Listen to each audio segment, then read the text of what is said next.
Hello and welcome everybody to another edition of the Buy Round Interview Show. Today we are joined by a Penrith Panthers grand final winning skipper, a man that has had many lives. If you look up his name on the internet, 9 lives. 9 lives. A couple left in the bag as well. Fuck. We'll save them up. Keep them for a later date. Craig Gower. Gowie, thanks for coming in, mate. Pleasure. Great to have you on the show. We've met a couple of times, had some good times at some sports lunches. You have some great tales to tell, so I was very keen to get you on and dive into your life, your career. But what are you up to these days? What's taking up your time? Well, I just sold out of my construction business. Now just starting to do a little bit of work with LMCT Plus with Adrian Batelli.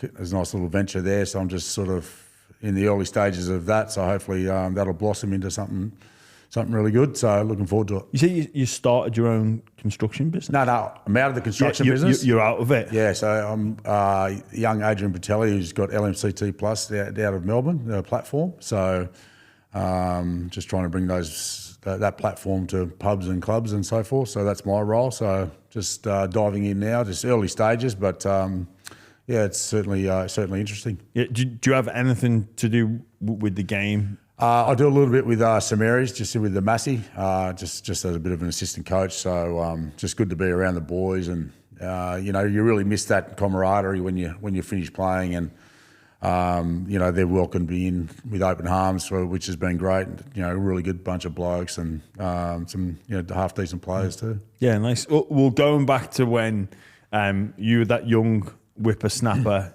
coming through, we obviously know about the Penrith junior nursery. Was it as strong back then as what it is now, or is it just more organised now? Because it's always been a huge nursery. But what difference from when you were a part of it to what you see and witness now? It's always been big, and it's just obviously it's just grown. But it's always been strong. We've had some great players come through the systems there. When we were young, like I started when I was 14. I played up in age in Harold Matthews, and then it just continued on. But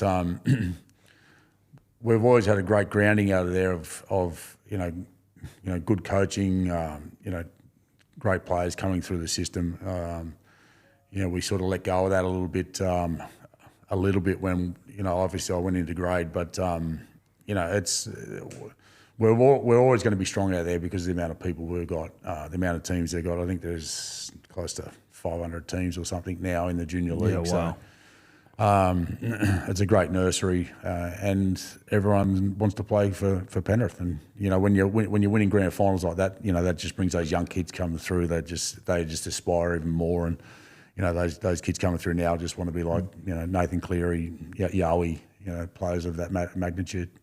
When you're coming through, and obviously when you competition sort of drives excellence and drives standards and drives what it means to stand out. You were touted as the best player to come out of Penrith or come through that Penrith system since Freddie Fittler. What was it about your game as a youngster that stood out? Do you feel to those to those in the know, the talent scouts?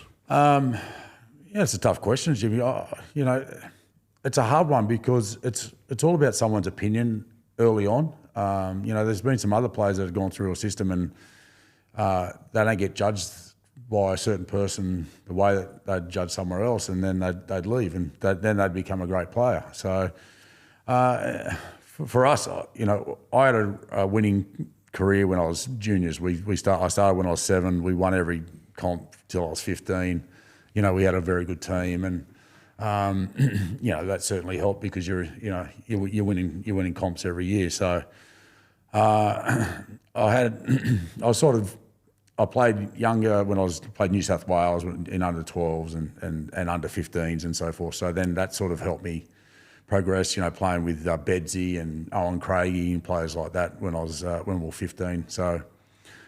I got an opportunity to play up a grade, and I think that helped my development. You're playing against blokes that can can actually play a bit, and obviously when you're in your own age group, if you're standing out, well, yes, you're at a certain class, but when you get that year older, especially that age, I think it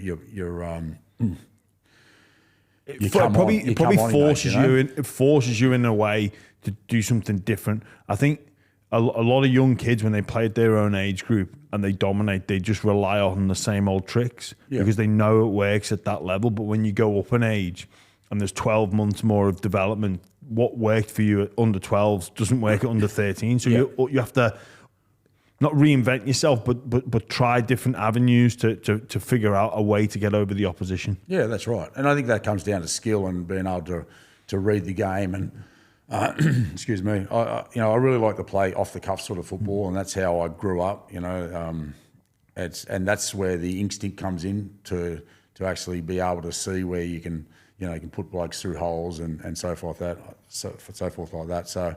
I just think that was a great progression for me, and then obviously I played Matthews when I was 14, and then Matthews again 15s, SG ball 16s, SG ball 17s, and then after the 17s I went back. I was actually 16, and I went back and I started playing local footy, and Gus, I was playing. So I'd play 16s, I'd play reserve grade, I'd play A grade. For Collar, and then Gus heard about that. He goes, "Oh, we'll put him under 21s." So I was 16, and then I went and played South at the stadium. I was up against Paul Mellor playing in the centres, and I was little compared to Paul. Paul was like 6'2", 6'3", and but then New South Wales Rugby League put a block on it because they thought I was too young. So then I obviously went back down, but just to get that experience against the Graham men, it just. For your confidence, let alone, and if you can sort of mix it with them, you go back and it makes you a better player. So I just thought having those experiences so young gave me a great grounding to become better and work on my game to get to a point where I could make first grade. So it was clear you were on a pathway to play first grade. Now, did it come before the breakout of the Super League? Had you played your first game for Penrith at this point, or did the Super League war? So that was so I played first grade in '96. So it was that's when it was just about to start. So how many games of first grade in '96? I only played about 11. I didn't play till I think it was June. I think it was against the Gold Coast, and I signed a ARL agreement. So at what stage did you sign it? Like, is this post-season? I think that was during. I think that was during the season. I think it was. Did you have any idea like what was going on? Because I imagine at that age, it's you've got a lot going on, and you just want to play grade. Like you've had this ambition, you want to play for Penrith. Yeah, and you got this story of the rugby league world is at war. Which it was, the Super League war. Yeah. You as a young whippersnapper are just probably thinking, I just want to play, but so many things to try and figure out at such an early stage. Well, at that stage, I didn't have an agent either. So, and our trainer at the time, Bruce Hopkins, he had a great accountant down in Cronulla and Greg Willett, and so he rang Greg and said, "Oh, can you look after this young bloke?" And then Greg come out to have a chat, and that was just before, because I'd signed the ARL agreement beforehand, and then all of a sudden Penrith switched and gone to Super League. Oh right, so because I knew Penrith were in Super League, but it wasn't a club ARL contract. You've done your own individual, just an ARL agreement. Yeah. So then the club had switched. And then all of a sudden we had to go and meet at the trotting club, because that's where the gym was for us, and it's just obviously straight across from the stadium. And we were just thinking, what's going on here? And then at that time they told us, you're going to go into a meeting, have your agent and all that sort of stuff, come in, and then we went into. So we got there, and everyone's sort of lined up, ready to sort of go in and have their conversation. And blokes are coming out yahooing, and we're thinking, what's going on here? Like, just no one really spoke to each other and all that sort of stuff. And then, so I walked in, and at that present time, I think my contract was about $5,000, I think it was, and obviously the ARL sign-on was 10, and then I walked in and and I hadn't played a first grade game yet. That was before I played, and obviously they must have had a bit of a rundown, and then they just said, "Oh, well, we'll give you 80, 100, 120," and I didn't even play the game, so I walked out going, "Well, I'm getting paid more than my parents, like." And I was still going to school at the time, and I said, "So fuck that, I'm not going back to school." So I went home. Mum's just going, "You got to go back to school. You got to go back to school." I said, "Seriously, I'm not going back to school. We're going professional next year." I said, "What's the point?" You know. So it was sort of mind-boggling just how it all went about. Where solid first graders were getting paid real big money, considering they were probably on maybe 70, 80 grand or whatever it was at that time. So. That experience of the old Super League ARL wall it was damaging to the game, but it was a necessity too, because you've seen the way that the game's grown, pay TV and all the rest of it. So, and when you got two people like Packer and Murdoch fighting over it, well, there must be some sort of cash in it. Yeah. Well, you've signed to stay at Penrith. The Super League war breaks out. But you become a mainstay in this Penrith team, and even juggling the likes of Alexander, yourself, there was a clear reason or desire to get you in that team. You make reps in your first year playing for, was it New South Wales and Australia in the first season? Yeah, well, obviously I played that 96 season with just the back end, and played in Johnny Cartwright's last game, which was a great game.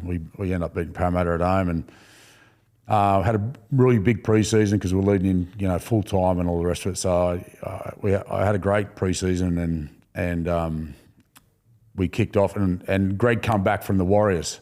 So Simo came to me and said, "Oh, we'll put you play at hooker. Obviously Greg's coming back." I said, "Yeah, sweet, no drama."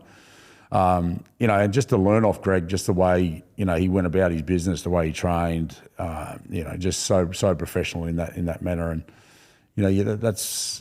When you look back at those greats and you see the way that they conduct themselves training-wise, just how they apply themselves, really, hold you in good stead to take as much info as you can. But in that first sort of couple of games, we went to Canberra. I was playing hooker, and I was like paying about $40 first try scorer. I think it was 40 or 50s or something like that. So the boys going. A couple of boys that weren't playing said, "Oh, we're on," because they used to have the bookmaker there at the stadium. And they said, "Well, we're on." So every time you get near the line, you've got to go for it, right? You got to go for it because we've got the cash on. So we're out first minute. I think it was the first 5 or 10 minutes straight away. I was about 5 metres out. I've just thought of them, and I've just clicked out, went bang. So I've got our dummy half, scored one, and there was a photo in the paper where I've just gone back to that, pointing, but I was pointing to the boys because I knew the cash was on, so the boys cleaned up that day. So that was a good experience. But yeah, that year I had a really good season, and Steve Waters was the reigning hooker at that time as well. So I got my opportunities to play State of Origin, played hooker, and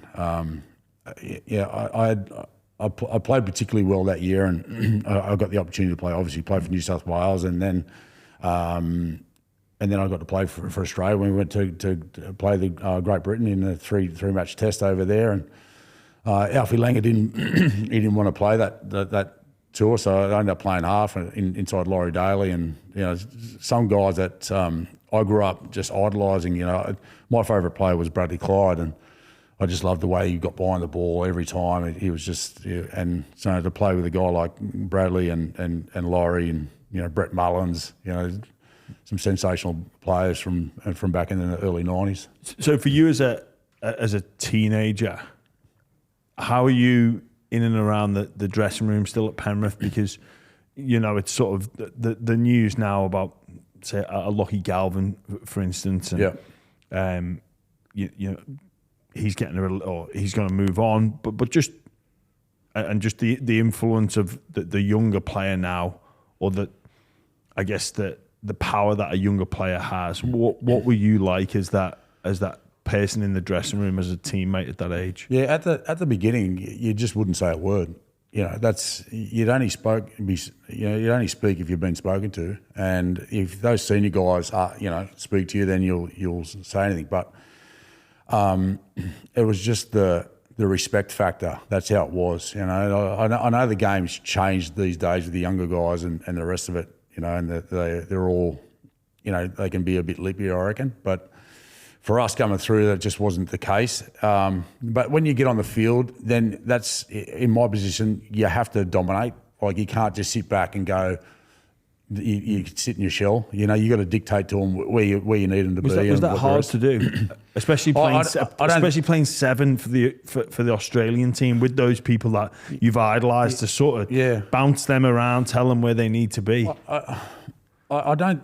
For me, I just thought it was natural because I was always a talker anyway on the field. So, and if I didn't talk, then I knew I wasn't playing my best football. So, I found that ease on when I went on the field because I could just play my natural game, and I knew they knew what I was going to bring in the way of, I was going to be into everything. I'm going to do everything I can to win the game, and that's just the attitude I always had because of my grounding when I was younger. That I just love winning all the time, and I understand when you get to that stage, it doesn't work out that way, but you can always show that by your attitude and how you want to go about things, how you want to if you want to do the small shitty things, and your teammates they see that, and they respect that because they know when you go to battle that he's going to be in there for the thick and thin.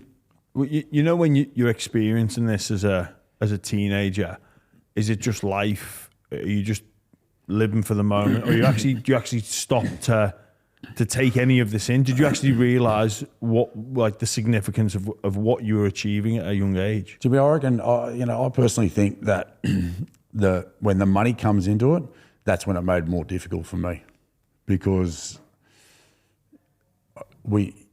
you grow up just playing, you're loving it, you just want to play football. It's not about the money. For me, it was never about the money. But then when the money starts coming, it brings responsibilities and the rest of it. And then obviously you need to respect that sort of side of things and be a bit more switched on with it. But at the beginning, I just thought it just sort of added a bit more. I wouldn't say the pressure, but it just added another dimension that I just wasn't used to. So but I had some good people around me, and I heard Ivan say the other day that Nathan took less money when he was younger because he didn't want that extra pressure on him, and I get that. I get that as well. Yeah. What about like in your day-to-day life, like away from the field? Do you actually realise what's going on? Like in terms of you're a first grader playing, and you're playing for your country at 19. When you think back, were you just in the moment, just thinking like this is normal? Or were you over-appreciative, under-appreciative? Because it is such, it's strange, mate. I think it was just more, I put in the work. Yeah, so okay. Yeah. It wasn't like it come out of nowhere. Yes, to represent come quick, but obviously I showed enough on the football field to warrant to being selected. And my work ethic away from the field, like in the way of getting myself prepared, was, I always thought that I did that really well, by doing extras and doing whatever I needed to do to feel like that I could play my best football. So having that in the back of my mind, I know I've done the work, made me feel at ease. But playing with the players that I was, it was it blew my mind. But it blew my mind at the beginning because I was playing first grade anyway. Then going fuck, what's the next thing, And all the boys were just so welcoming anyway. They just wrap their arms around you because you're young. They give you some stick. They rein you in and all the rest of it. And if you get a bit chirpy, they'll pull you into line, which I needed. That's the thing. I needed because What do you mean pull you into line? Well, just some of the antics that I'd get up to, because that's what got me there was an all or nothing attitude. Yeah. And that just filtered into every part of my life, which entails why I've had 9 lives. And and that's what I look back now is I wish I could have been able to handle that a bit better. You know, that side of my personality where, you know, stages where it's all or nothing. You know, like, but do you think that is just who you are? Like that. It is, because it's what got me there. Yeah, but that's what gets me into trouble. People, you know? People of extremes. There's no half measures. Yeah, it's like I'm either I'm gonna train my balls off, or I'm not gonna bother. I'm either gonna go and I'm gonna drink until till I'm at oblivion, or I'm not gonna bother. Yeah, like you're not the only person that's like that. I know loads of people that, and thankfully for society, they've got sport. Yeah. Put them on a path. Like I often think, like, so I did some stupid stuff growing up, but I always had rugby league in my back of my mind. I'm like, oh, imagine if I didn't have that. Yeah, like imagine what I'd be doing in society if I just didn't have anything to actually care about, to anchor me, to ground me a little bit. Yeah, you're right. Yeah, 100%. Yeah, 100%. And that was the thing. There were stages when, you know, I wouldn't go out for, you know, weeks, months, you know. But then when the release gets released, it's, you know, it can turn into fucking mayhem, you know. So, but and you know, at the end of the day, it was part of who I was. So you know, like obviously it's regrettable, but. You know, we all have our chinks in the armour, as they say, and I suppose that was it for me. So the first year you made your first grade debut, before long you're going on tour. How did you manage that? Like being away from the home comforts, were you enjoying it out there? Insane. In England? It was insane.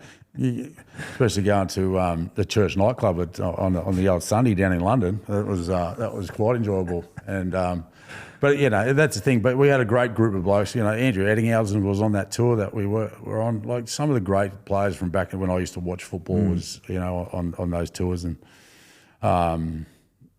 yeah, just a cracking time. And I just think that having those experiences just. You know, that brings you on as a person, but also brings you on as a player playing next to those guys. Yeah. You've gone there and you've like the effect of those other quality players has progressed you. But you go back to Penrith, and obviously we're going to get to the Premiership win, but the previous years weren't exactly saying this Panthers team are going to win one. Yeah. I think was it 01 when Royce got sacked? Yeah, but yeah. End of 01, then we're bottom of the table. 02, not exactly. Like if you just look at the table, I'm not sure on the result. Yeah, but nothing was screaming out, this is going to be a Premiership winning team. It sort of come from nowhere, but we had some young guys come through with, you know, Lukey Lewis and Luke Rooney, Swaney, Shane Rodney, Trent Waterhouse. They played the year before and were sort of coming through, and then Preston Campbell come along, and we had a nucleus of some good old blokes there that, for stability wise, and we just needed that influx of players that come, you know, sort of come out from nowhere, and the thing was with that season when we started in 03 was just more. We didn't start too well, and then we got away with a win against the Roosters, and then we lost another one, and then all of a sudden we just started to click. And this is the hardest thing about coaching. Like, you can't really find that sort of cohesion in a way where all of a sudden the players just gel together and they're all on the same path and all their mindsets are all in the same place. And but it happened for us, you know, and it gradually happened when we just started to build a little bit of confidence. We were winning games, but they weren't, you know, we weren't playing that well. But after those little wins, then you start to get the bigger wins when you're starting to play, you know, a lot better. Defensively, we were still, we weren't that good because everything was like high scoring tries. We just had a great attacking team. You know, everyone could just play off the cuff, and that's how we played. We pretty much just played 40 ups for a kick, and then we'll just play either side. Let's just see where it is and where it's at. And you know, when you got Presto playing off the cuff, I was playing off the cuff. Then you got Reece Wesser at the back is just a flyer. Gerd's just being able to put Luke Rooney away with his little flick passes, and you know, we had the two hair bears in there with Joey and Big T, and up front we had, you know, Marty Lang was just insanely courageous the way he used to carry the ball, and Jolly Clinton and Benny Ross coming through as well. Prito was there, so you know. And though, if you look back now, half that team played State of Origin. Excuse me. So it maybe we just needed a bit of care moving forward in those early stages to get us going. So obviously when Royce was the coach, he gets moved on, and we all know that the regard that Penrith hold him in. But what's the sort of mood like when you hear that news that Royce is being moved on as the coach? It was difficult because Royce's heart's in the right place. And he was very skill driven, and we did a lot of skills when we first started, and that really helped everyone. You know, especially our passing game was pretty spot on there. And well, I think about Royce, and he'd even say it today. He goes, it'd be probably his detriment that he went straight into coaching after playing. Just because you haven't got those other years of experience, you know. We all hated to lose, but you know, with Royce, he was filthy on it, and you know, he carried it, and you could tell he carried it like during the week, and that just sort of, for me, that just wasn't a good look. You know, you got to get to a stage, a certain part of the week, and you got to wash it. Yeah. You know, you can't just keep carrying the last week's. We're moving on, and we've just got to try and get better. And I think that's where he maybe he could have been a bit better, but then he went overseas and he had a wonderful coaching career over there. So everything happens for a reason. But you know, if he got the opportunity again to coach first grade, I think he would have done a better job than what happened in the first stage. John Lang comes in. Did much change? Did he was he quicker at getting over losses, or did he just help that team, like you say, that could just play off the cuff, just almost give you guys the reins? Well, in a way, he did. Langy was just he's a very good manager of us. Like, back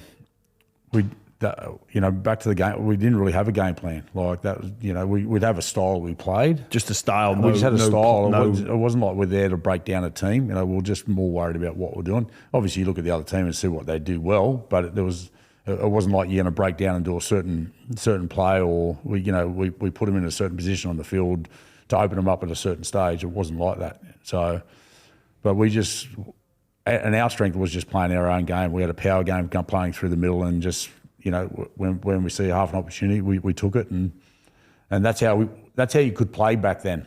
And then a couple of years on, the wrestling come in, and then that just changed the whole game. Matt, you speak about that. Just playing through the middle of them, you'd come up against some monster packs. Like when you look back at that era, the Roosters, the Dogs, the Broncos, the Canberra, like the Warriors as well, which there was some insane forward packs, and that spoke to that style of intimidation. We're going to take you on. Like that is. It wears at you when you watch that. It's like, how did these guys keep going week after week? What was it about Penrith that got that part? Because you would witness it firsthand. What was it that made them stand out that year against, like, if that level of competition? It's hard to know who's number one, but what was it that got you guys there, do you think? I think it was just I just thought we had a complete team, just in the way of. From our front rowers, we had a good rotation through the front rowers. You know, Joel Clinton he ended up playing for New South Wales. Benny Ross ended up playing for Queensland. You know, Bangers just led the way. Just the way he carried the ball, and I think we had a good rotation there. You know, Prito out of dummy half, very strong player. Played State of Origin, played for Australia. You know, we had really good players in the team, and then Sats just locking everything up. You know, being able to clean everything up the middle the way he did it. And then we had our two edge back rows who were devastating ball runners. You know, and our back line, it was second to none, just with the amount of speed, and with Lukey Lewis playing on the wing and Luke Rooney. We had three great finishes there. It's hard to imagine Luke Lewis on the wing. Yeah, look at him now. He looks like shipwreck in the front row, He's bigger than Christmas. He is absolutely... So that's the thing, he was skinny as skinny as anything. But, and then he played a little bit in the Senators, and we had Paul Fattawitter there.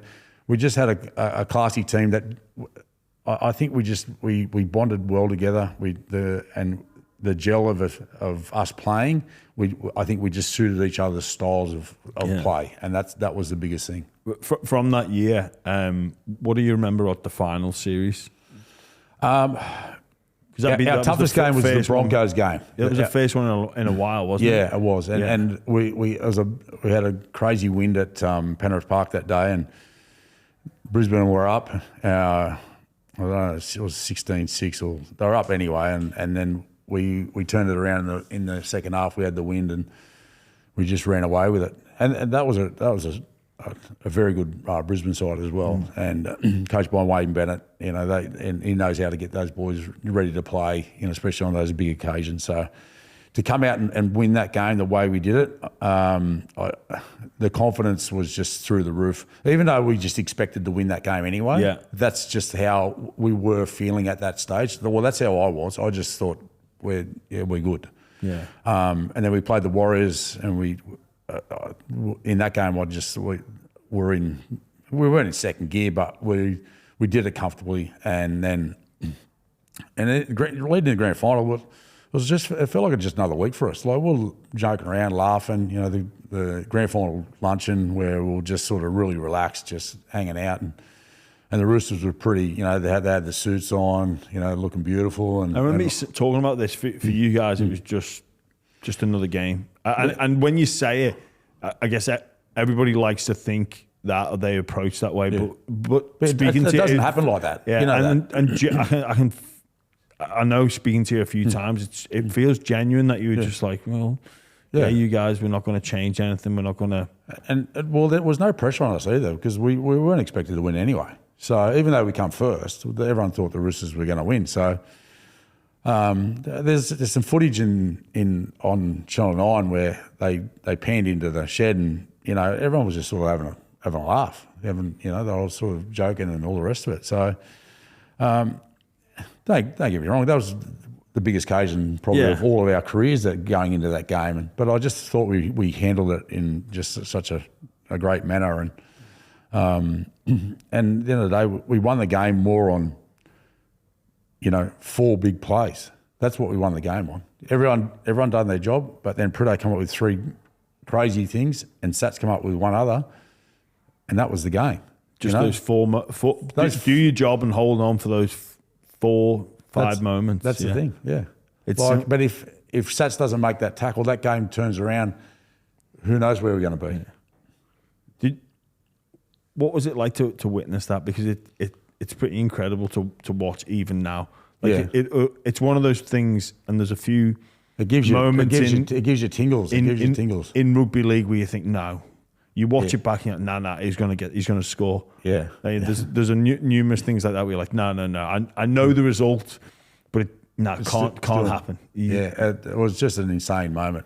There's even a moment when Prideaux gets out of dummy half at the end, I'm screaming at him to give me the ball because I was going to slot a field goal, and he slung that 25-metre pass over Walker's head, and I was thinking, fuck, what's he done here?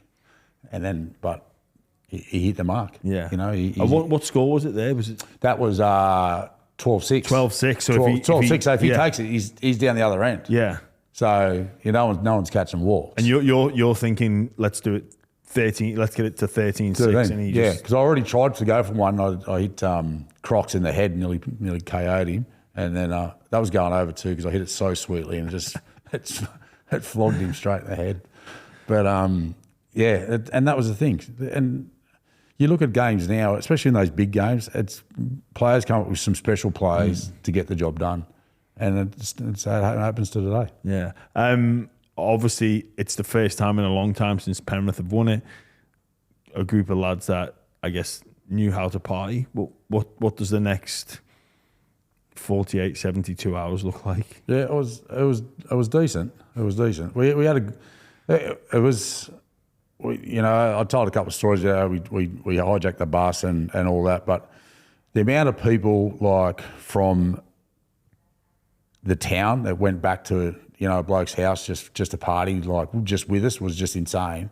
So you finish in the dressing room. We got in the dressing room, and then that's when I got Hoops to get on the bus because James Hooper. Yeah, because James was supposed to write for the Telegraph. It was going to be a big front page and all the rest of it. So I said, Hoops, come on the bus with us, and then we went back to the Leeds Club and we went out in the Evans Theatre and all partying through there. And like, back then there was people on the poker machines. There was 10,000 people in there. Like there was no, these days you can't even get anyone in there, But and then we went back to.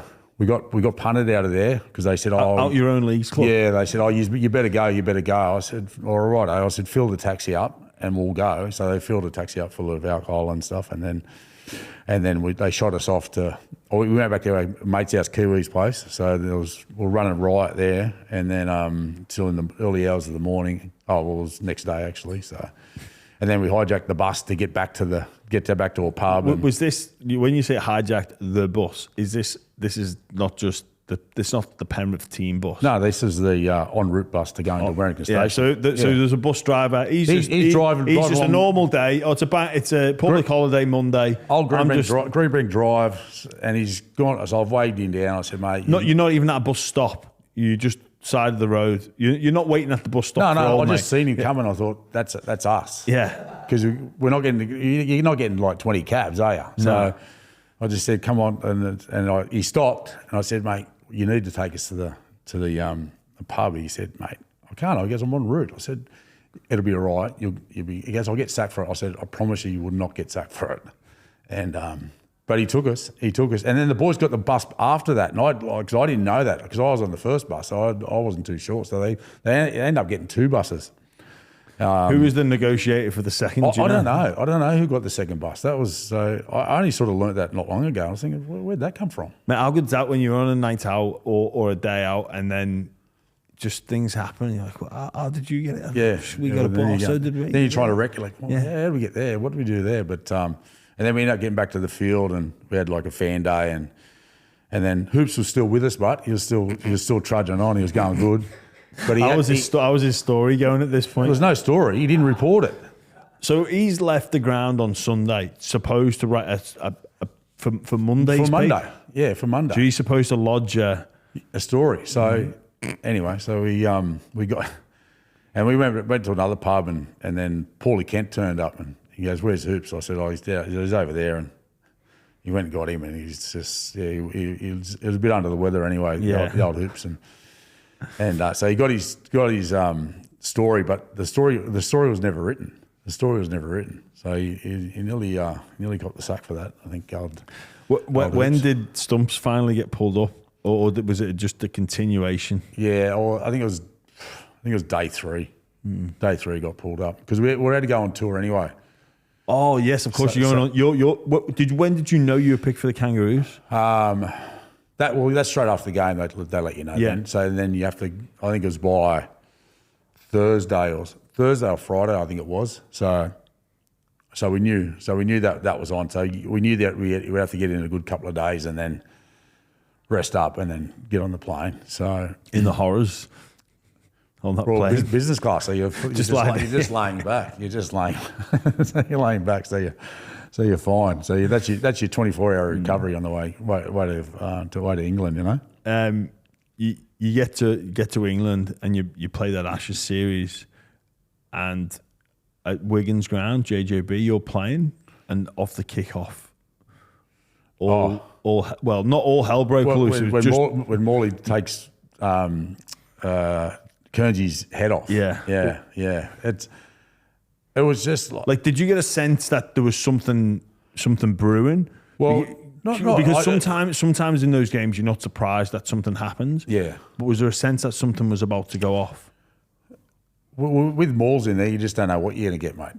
But obviously, it's a first test. You got to make a good presence felt, and he just got it all wrong. Like you can't come down flying that fast and you have one little bit of deviation and you're just nowhere near it. And he's just laid that elbow out like that, and Kearnsey's out on the way down.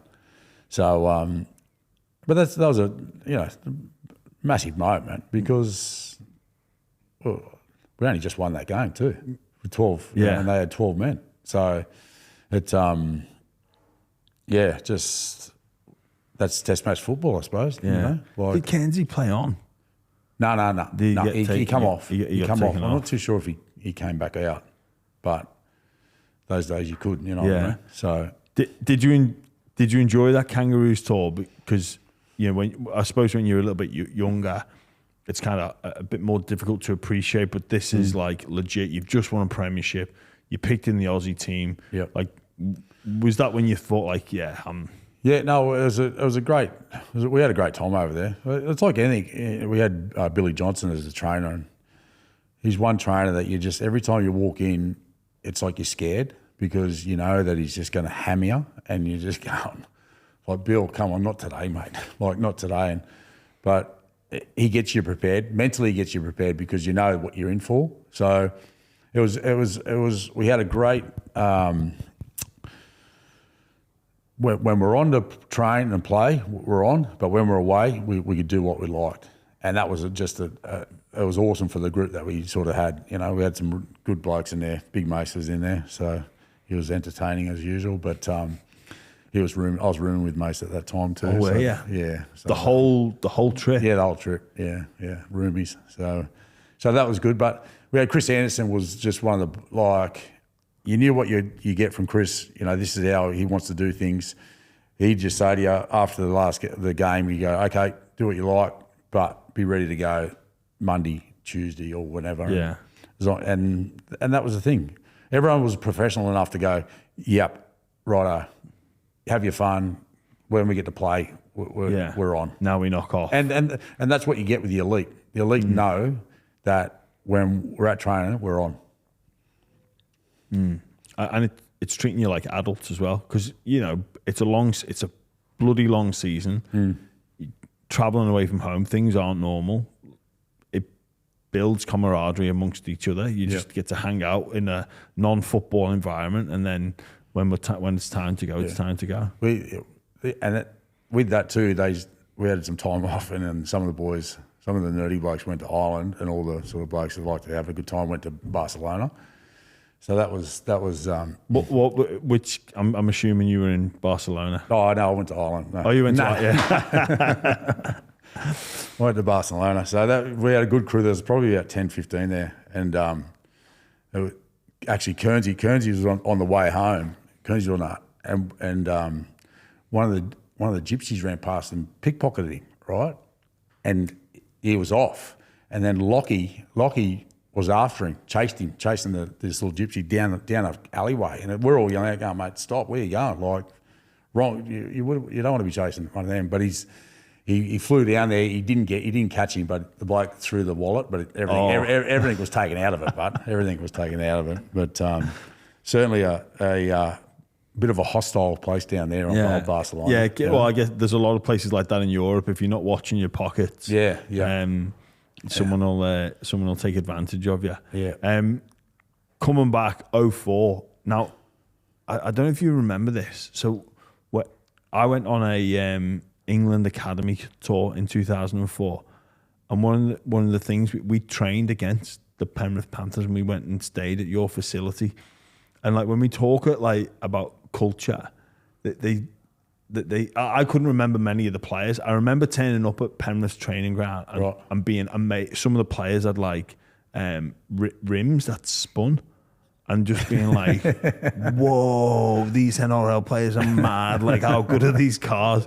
But they told us, they said to us, lads, there's a culture at Penrith. If you leave anything out, it's fair game. So make sure you look. I am not. I swear on anything. This is, and we were like, all right, well, let's make sure we hide everything. But is that true, or they were just putting us on notice, or what? Yeah, no, I think that's a bit of a porky, but a couple of the boys were out of the Mount Druitt, so maybe that's that's how it worked. But no, that wasn't away inclined anyway, you know. I remember that. I'll never forget it. Just being in the car park and seeing some of the cars with the wheels that spun.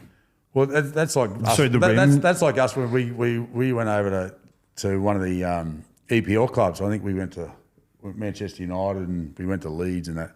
And you go into their car park and all you see is Lambo, Ferraris, and just stacked up. Like it's a bit different, isn't it? That used to shit me that about we'd be like the host nation in England, and the Aussies would come and they get to go to all like the Premier League teams, and I'd be like, this is bullshit. We should be going there. Yeah. Like, why are the Aussies Well, you going? never like, went there? Never.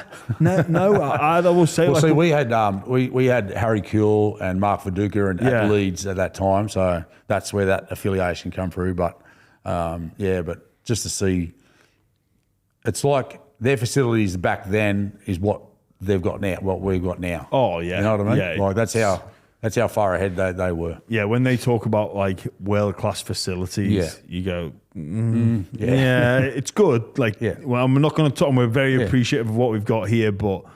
And you got the gear bloke washing all their gear for them, and they got their boots. Like, it's insane. Yeah, it's insane. They turn up. Well, like, you see them coming off out of their car with just their little man bag, or off the coach with just like their little toothbrush bag, whatever, a bit of deodorant, because everything's everything. It is just they're treated like gods, and all their meals, whatever they want, they've got full time chefs. It's like it's insane. It's insane. But when obviously you come back to Penrith, and then you moved to Italy, to France. To France to play rugby union, but you ended up playing for Italy. Yep. Can I ask, like, what was behind that move? Was it just you wanted to get out of the NRL, out of Sydney? Yeah, well, I just, obviously, it's all there to be read, but I wasn't playing good football, and I just wasn't in a good headspace anyway. But I had an opportunity to go and train with Racing Metro in the start of 2007, I think it was. Yeah, or 2006, late 2006, which was around then. Anyway, but so I had the feelers out to go and play over in France, and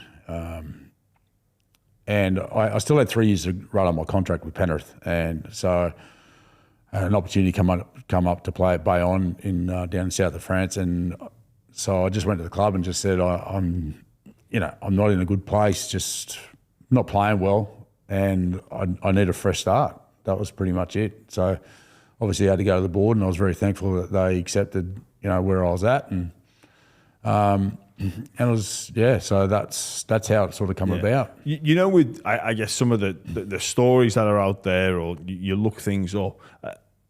When I don't know if you ever look at them or you've read them or people have asked you about them, but do you think some of them maybe get embellished, or there's two sides to the stories, and it's like, is it that bad? Well, at the end of the day, there's always two sides of the story, and then there's the middle. So at the end of the day, it's for me, it's just a dark time in my life because of the way I drinking too much and playing up and the rest of it. So you just got to accept it. At the end of the day, that's the responsibility. You put yourself in that position. You got to get fucking pay for it. Simple as that. So then at the end of the day, it's you got to ride the highs and lows, and that certainly was a major low.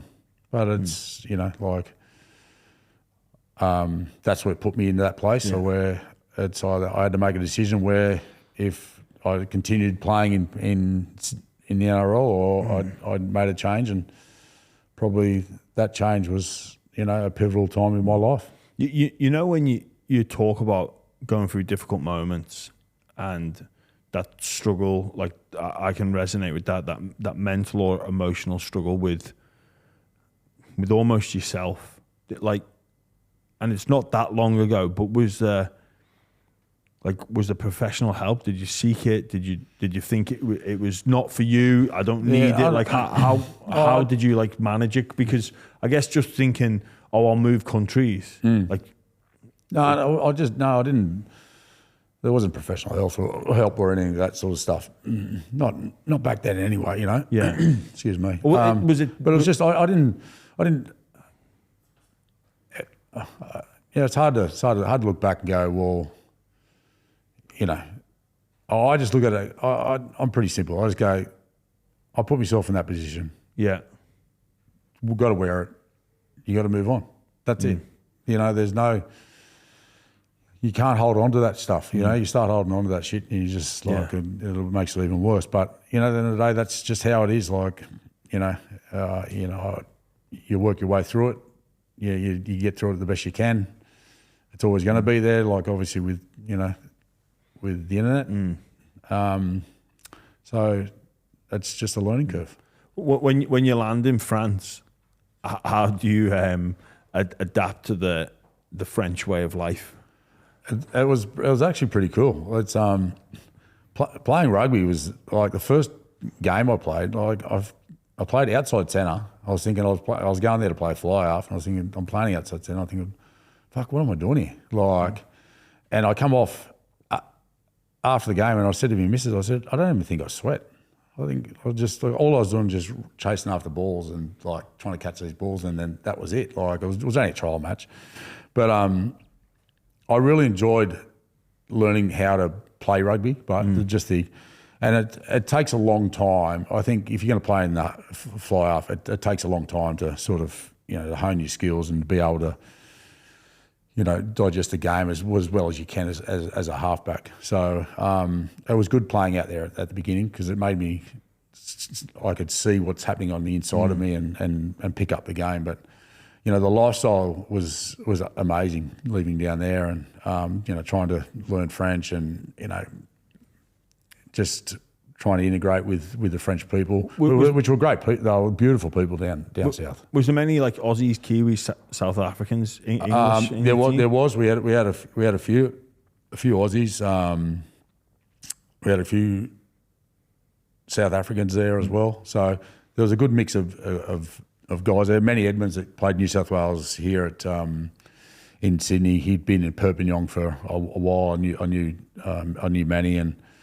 Dwayne, there was a couple of All Blacks that come across. Ross Filippo come across as well, and it was good to have those guys. So the foreigners sort of hang together. Yeah. But then the Frenchies come. They like hanging around because they want to. They're working on their English or whatever it is. They and we barbecue and have a bit more fun, a bit different to the way Frenchies do it. So. But it was a wonderful time in our lives, just the point of view of being there for 4 years and having our first baby over there. And, I really think it was a sort of making of, my relationship with my wife because we lived two separate lives here and, in a way, being in Australia. And it was just us. And I think that was a good time for us to. Did you feel you benefited from, I guess, the fishbowl of Sydney as well? And reputation, you almost get to like start again when you go somewhere new. Yeah, you're right there because it's over there. It's big. Rugby's big in the town. When it's game day, it's on. But when you're away from it, it's you're just another face in the crowd. You're just cruising. Yeah, and obviously soccer over there is number one in France. But I think that was a great thing. You're not in the public eye as such, and you can just sort of go about your business, lead your life, and that was nice to have that. I find that with a lot of the Aussies and Kiwi lads that I speak to about when they go over to the Super League, they're like, "How good's this? Like what? Like just footy's important, but it's not. But it's just not that." Outside pressure. You don't walk the streets, or it's not in the news cycle every single day. Very rarely, actually. So, but you're right there. But you still got to appreciate what's here in Australia, but too because of how the game is so big and so passionate for the fans and so forth. So you can't have your cake and eat it too. You've got to understand. Like with your salaries that come in, it's all because everything over here it's all about how much money you make. Like, oh, he gets $1 million. Well, he must be doing this. He must be doing that. And I think it's unfair because at the end of the day, It's only what they're willing to pay him. Yeah, yeah. Like that's how it is. And I think that was different over there. Like in France, it wasn't like that. So, but that's just the different cultures, isn't it? Yeah. When you got to play for Italy, how did you get yourself into the team? And also, what were you've gone from Australian culture to French culture, and you've got that bit of a group there of similar style of people, and there's no language barrier. Was it different going into the Italian team? No, not really. It was the same because we had a couple of Aussie blokes that played that had Italian heritage, and there's Argentinian blokes that played for Italy because they've been there for so long. There's a couple of South African guys there as well, residency stuff. But I sent a message to Nick Mallett, who was the Springbok coach a few years beforehand, but he obviously started coaching Italy, and that's how. So he come and watch me play against Toulouse one day at home, and he liked what he saw, and that's how it all come about. So, Nick was a great player, really good communicator in the game, and I learned a lot from Nick. Just the way to approach the game and tactical wise, and but still, I just realised when you play, when you go to that next level, you realise like how far you're behind, like in your game management style and understanding the game. So like going up to like playing against internationals and stuff, like playing against the All Blacks and South Africa, playing Australia. I played Australia at Canberra and in Melbourne as well. So just understanding. There was so much more for me to learn, but it was a great experience. I loved every minute of it, and then I got to spend more time with my family from my grandfather's side over in Italy, which was amazing as well. Was it strange coming up against the Aussies? Yeah, it was. It was weird. It was weird. But then you're out there. As soon as you're out there, you're in a game. You're in a game. But after there was a wonderful gesture from Matty Giddo. He come and he gave me his jumper after the game, and so that was pretty cool. I've got Johnny Wilkinson's jersey at home with my Italian jersey, so that's a pretty sort of special one that sits up in the man cave. Matt, you seem to be going well in France. You're playing for Italy. What was the go with moving to the Broncos in 2012? Well, I had a knee operation, so I had a knee problem in a test match, and I had the AC Milan doctors looked at it, and they thought I'd done an ACL, so I went and had a dead man's ligament put in. And a what? A dead man's ligament. It was like just a form of, instead of having your own cartilage or your own and actually deceased human beings. Yeah. It's like a dead man's. And like a donor? Yeah, pretty much, yeah. So I had that done. Really? Yeah. And then was that the only option at the time, or? It was the quickest way you get back. It was the quickest way. Do they still do it now? Do they still? Yeah, they still do it now. So it was a bit weird. But anyway, so and then I went into a training camp with in Italy. So with the insurances over there, it works a bit different. So you go on the government sort of stuff. So they put you in training facilities. So you're there every day. So they train you all day. Physio. Who is the government? It's the government. It's the government because you go on So I was in Italy first, and then I went back over into the French government section. So you're not with your club side? No. You go because they pay you. See, so the government starts paying your wage because you're injured. Because you're injured. Yeah. Right. Because there's so many social fees over in France. Yeah, right? I know that they've got like really. It's really like it's out of this world. But yeah. So anyway, what if you get hurt at work? They put you into these facilities to rehab. It's like workers' comp, pretty much. Yeah, but it's an actual. It's insane. You got to stay there. You're under. Oh, you live there. You can live there, but because I could travel there, I didn't have to. But I'd have to be there at 7:00, and then you're out at 3 or 4 or whatever it is. What do you do at the government facility rehab program? You're swimming, you're physio. It's just trying to get you rehabbing back as quick as they possibly can. Ready for work. And who else is knocking around in this facility? Heaps, mates. Heaps of people. Like, it's insane. like from soccer to from whatever sport to so injuries. But so there's a bit of a sporting community, but there's also just So knockabouts have been injured. Yeah, been injured at work. They have to go in there to get rehabilitated to get back out. But that's where it's not specific because I had no cartilage on my femoral condyle, so I couldn't run. But they're trying to run me, so my knee was just blowing and blowing and blowing. So then I said, "Oh, this is rat shit." I told the club, I said, "I'm out. I've got to go back to Sydney and get this thing looked at because it's not getting any better." And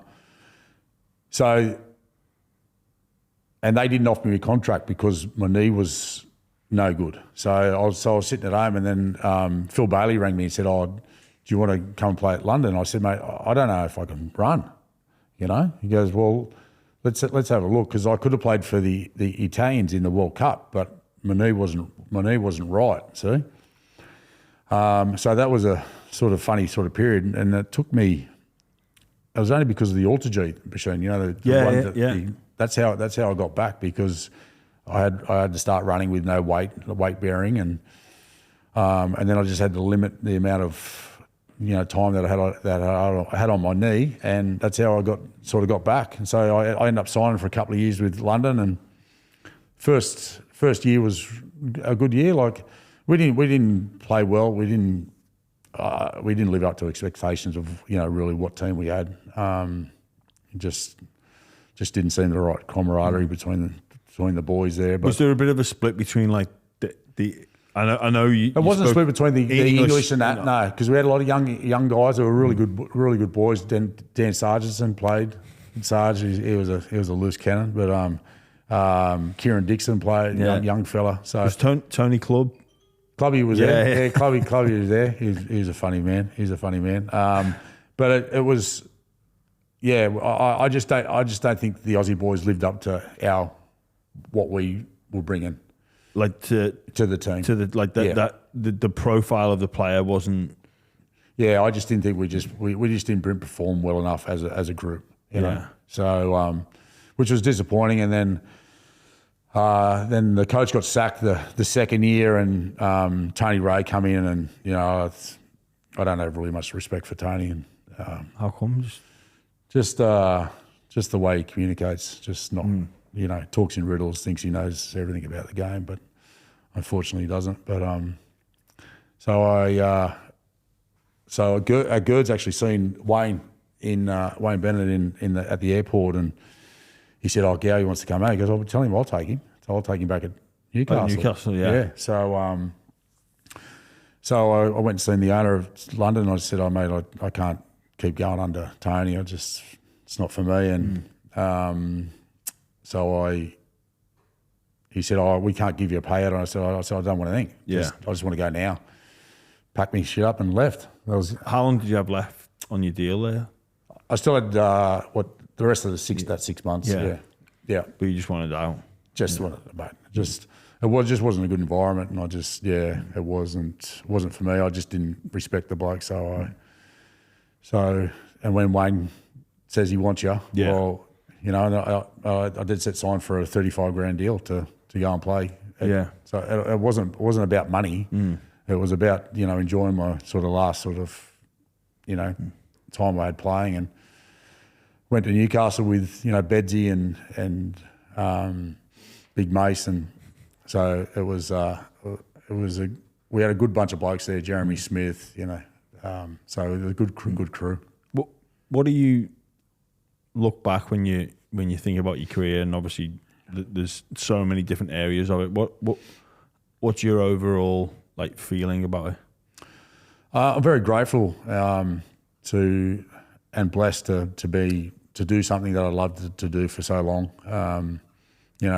Rugby league is pretty much set me up as a person, and I had a wonderful ride, playing in some great football teams with some sensational players that have played the game. So very grateful for that, and just it's just been a wonderful time to, I travelled the world. I got to experience so many different things, even, going to rugby union as well, and I wouldn't change that for the world. Yeah. Mate, I was reading yesterday about some stuff about you, and you got inducted into the Penrith Panthers Hall of Fame with Greg Alexander and Roy Simmons. Yep.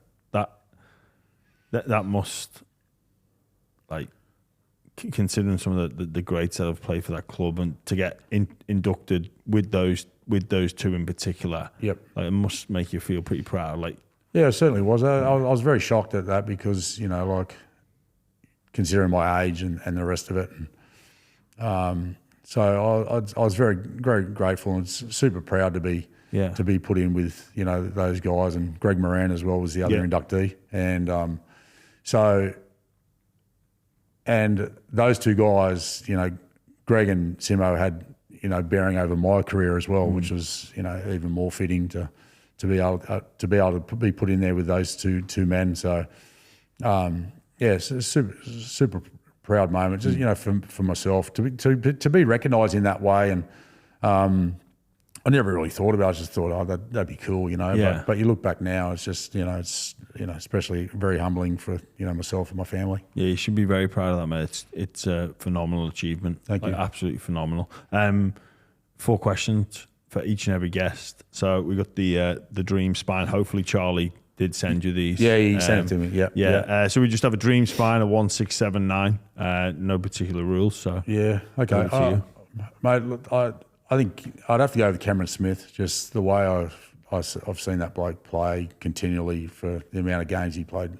He's been 9.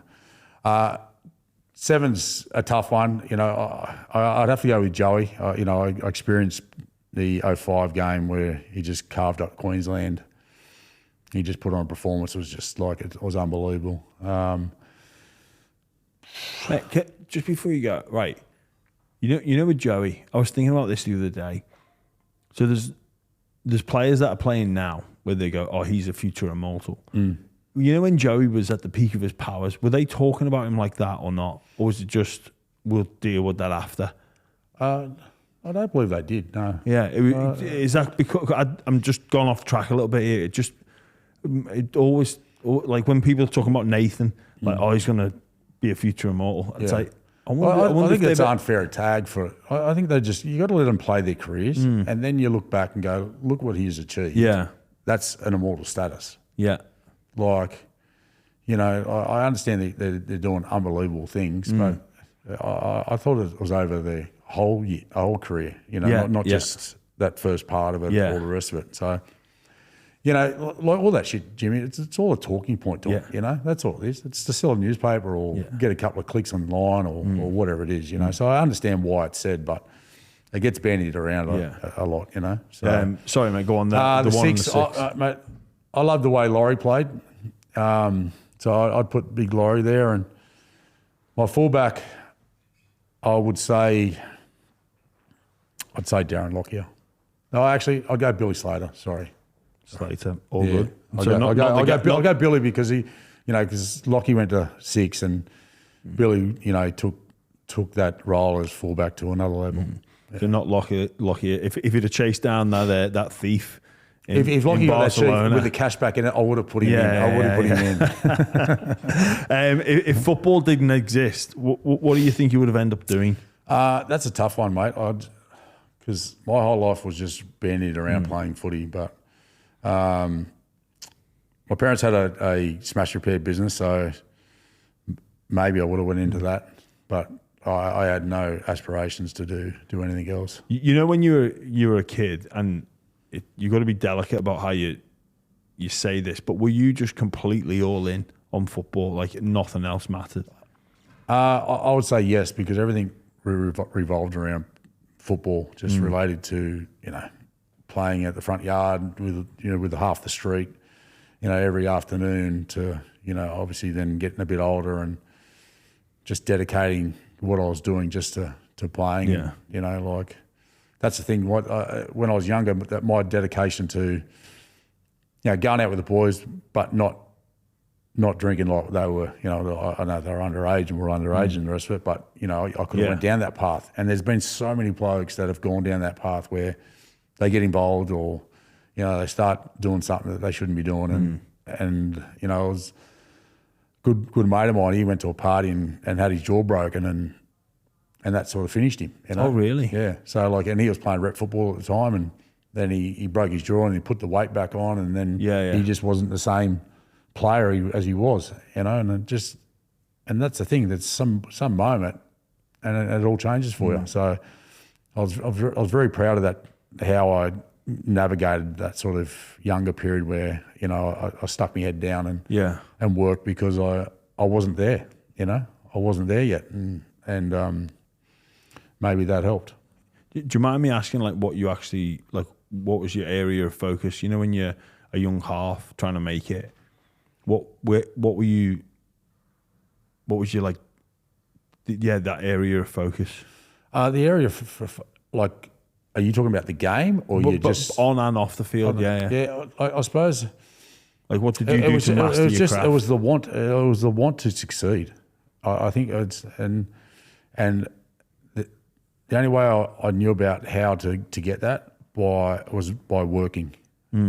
That's, and you know, I come from a normal family, and I just, you know, I watched the way my mum and dad used to go to work and all the rest of it. But that was maybe an avenue to get out. But I knew that I had to work my ass off to get to that goal. The most interesting person that you've met, you've rattled off some names already, but who's the most interesting? The most interesting person, I'd have to say Gerds is the most interesting person. Wow. Because it's like he's got 3 or 4 different personalities, you know. So, but he's a wonderful fella. You know, like when I was coming through, I used to stay at his and Matty Adamson's house when I was about 18. So that was entertaining, to say the least. So, but no, but he was a great guy. So I'd say Gerds. We got along really well. So he's still like friendly now. I haven't seen Gerds for a while, so obviously his past changed a little bit. But yeah, but I you know, always credit him as a good mate. Yeah. Lastly, a sliding doors moment that you think about. Sliding door moment was certainly the 07 year when I went to go to rugby union. I think that was the biggest thing. I don't know where I would have ended up if I didn't have that after that.